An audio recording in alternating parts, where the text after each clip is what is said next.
अगर आप भी अपने बच्चों का स्क्रीन टाइम लिमिट करना चाहते हैं तो इस गेम को आज ही बना ली। इस गेम को बनाने के लिए मैंने पुराना अमेज़न का डिलीवरी बॉक्स इस्तेमाल किया। अगर आपके पास कोई भी डब्बा पड़ा है तो आप उसको इस्तेमाल कर सकते हैं। इसके साथ साथ हमें चाहिए होंगी क्यू टिप्स और कुछ फूड कलर्स। क्योंकि मेरे पास वाटर पेंट नहीं थे इसलिए मैंने फूड कलर इस्तेमाल किया। अगर आपके पास वाटर पेंट्स हैं तो आप उनको यूज करिएगा। अब आपने कुछ शेप्स ड्रॉ करनी है और अपने बच्चे से पूछना है कि ये क्या शेप्स हैं। Is what shape is this?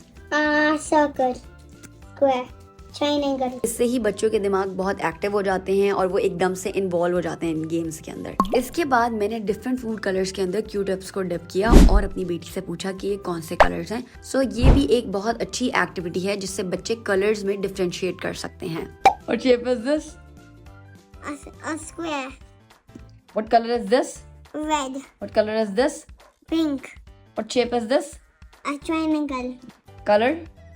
yellow, What color is this? orange. That's amazing.